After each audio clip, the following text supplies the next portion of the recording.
The morning she left, Isla had just $2.16 in her account. No job, no apartment, no backup plan. Just a torn duffel bag, a dream she hadn't fully figured out, and a heart full of something she didn't yet have a name for. "You're being stupid," her older sister said. "There's nothing for you out there."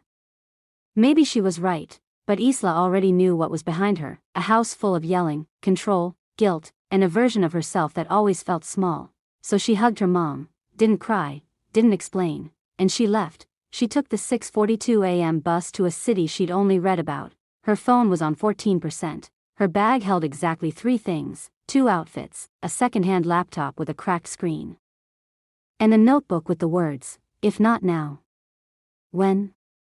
The woman who sat beside her on the bus asked where she was headed. "I'm not sure," Isla said, "but I'm going to become someone I won't recognize." She said it like a joke, but deep down, she meant it, and when the bus finally rolled into the city, Isla stood on the sidewalk with nothing in her pockets, but fire in her chest. No one knew her here. She could be anything, and that was terrifying, but also kind of beautiful. The first place Isla stayed in the city wasn't a rented apartment. It was a friend of a friend's cousin's apartment. 1 couch, no privacy, no promises. She slept on the floor with a rolled hoodie as her pillow. Every night, she told herself, "This is temporary." You didn't leave comfort to land in comfort. You left to grow. She worked as a dishwasher at a downtown cafe, 6 hours. $45 a shift, not enough to live, but enough to last. She never told her mom the truth. When they called, she always said, "I'm figuring it out."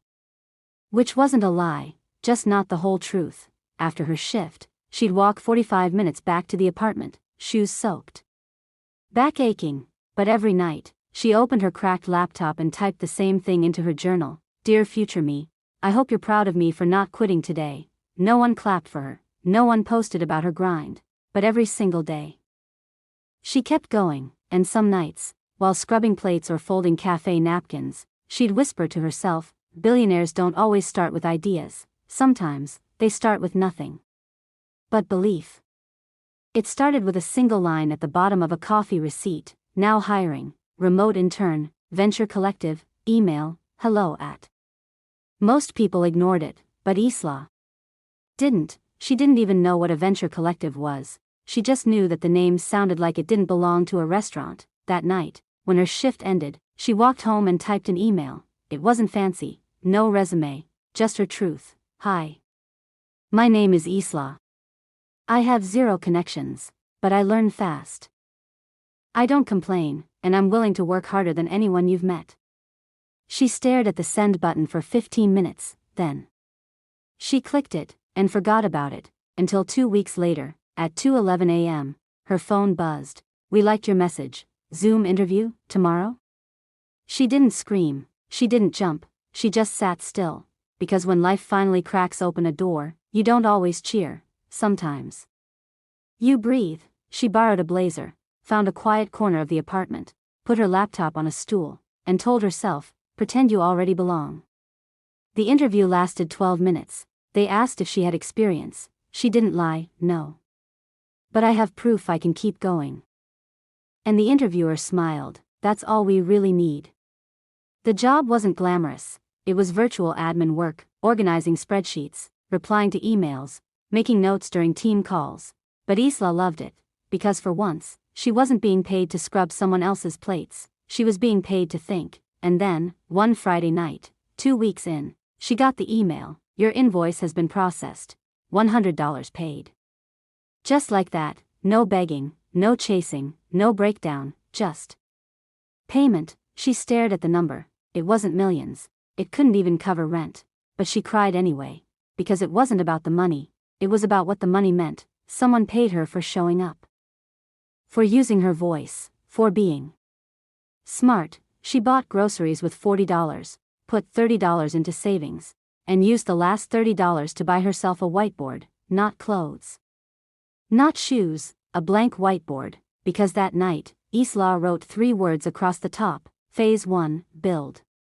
It wasn't a vision board with magazine cutouts, it was survival strategy, and every time she looked at that board, she reminded herself, "I'm not stuck, I'm just starting." That $100 didn't solve her problems, but it solved her doubt. It was a Thursday. The company held its monthly strategy meeting on Zoom. Isla wasn't required to speak, just take notes. But halfway through, she heard the project lead say, "We're struggling to connect with younger audiences." And her chest tightened, because she'd spent the last 3 nights building an idea in silence, just in case someone asked. No one did. But when the meeting hit an awkward pause, Isla unmuted. Sorry. I know I'm not on the agenda, but I had a few notes I wanted to share. The screen went quiet, her voice, a little shaky, but her idea, sharp. She talked about a new content direction, a bold pitch, and a sentence that caught everyone's attention. If we want Gen Z, we have to stop sounding like everyone else. Silence, then. Someone said, "Can you write that up and send it to me?" That night, she did. Next morning, she woke up to an email from the CEO. "We're greenlighting your pitch for a trial run, make it happen." She didn't scream, she didn't post it, she just looked at her whiteboard, and wrote, Phase 2, lead.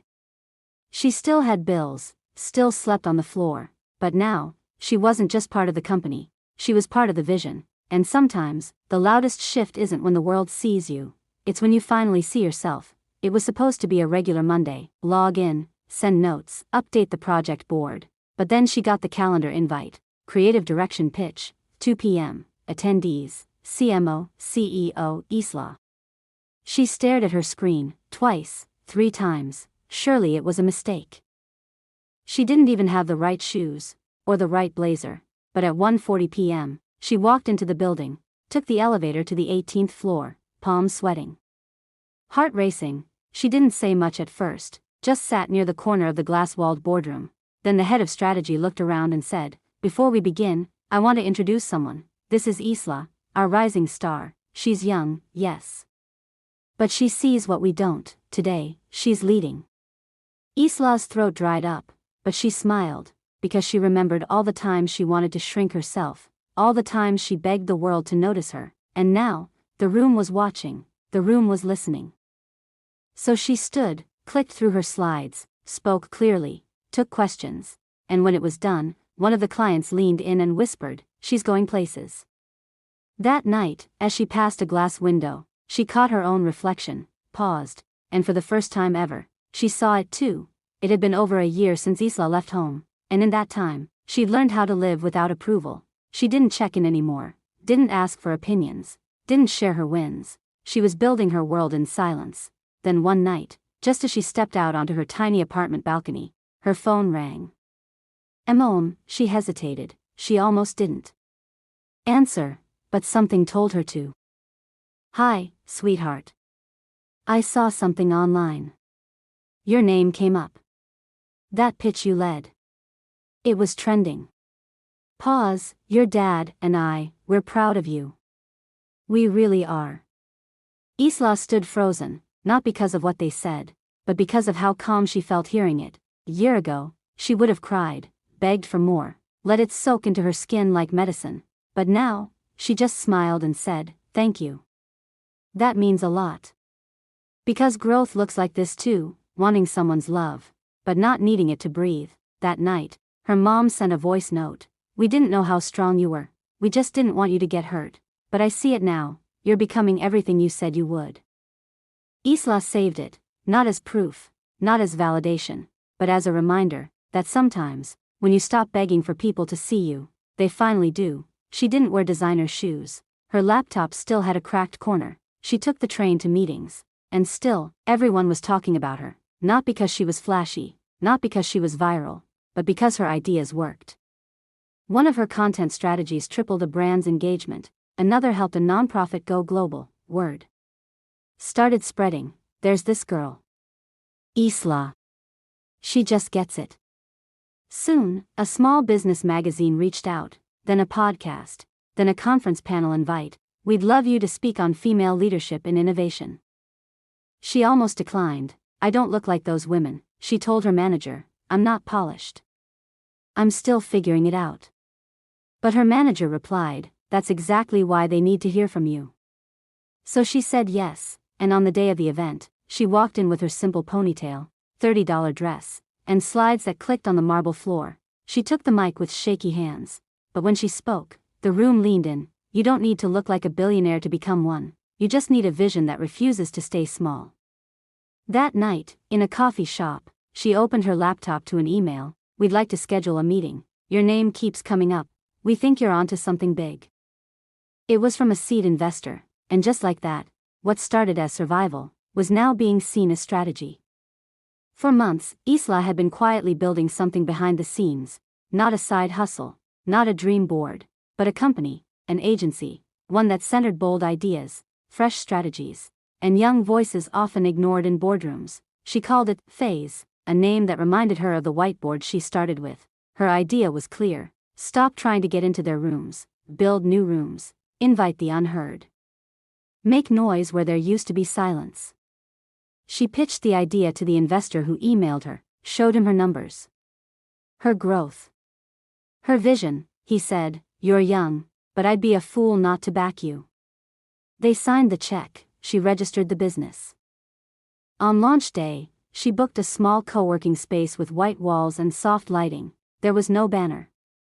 No press, just a girl in sneakers, turning the key to her own space, and whispering, "We start today." Clients came, calls booked out, her team grew, 5, then 10, then 20. One afternoon, an executive from a company that once rejected her application walked in. "I heard Phase is leading in conversion strategy," he said. "We'd like to partner." Isla smiled. "Let me check the calendar. Because that's what power looks like. Saying yes or no, on your own terms."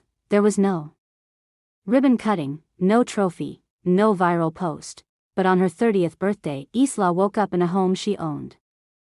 In a city she once arrived in with nothing, and she sat at her desk, opened her old journal, and whispered, "We made it." Not because she was famous, not because her bank account had zeros, but because she no longer woke up scared. She no longer begged to be seen. She no longer shrunk herself to be safe. She no longer mistook being quiet for being small. She owned her peace, her time, her voice, and she had built something real. She looked around her minimalist office, walls with whiteboards and vision plans, photos of the team she hired. A sticky note that still read, Phase 1, Build. Later that day, she took a solo walk along the beach, no phone, no press. Just her and the sea, and when a little girl ran by and waved, Isla smiled, because she saw something familiar, not in the girl's face, but in her eyes, in her fire, because once upon a time, she was that girl, the one who left home with nothing, the one who had no clue where she was going, the one who just believed. That night, she wrote the last page in the journal. "Dear younger me, I didn't become perfect, but I became free. Thank you for not giving up. Thank you for keeping the light on. I'm here now. I've got it from here."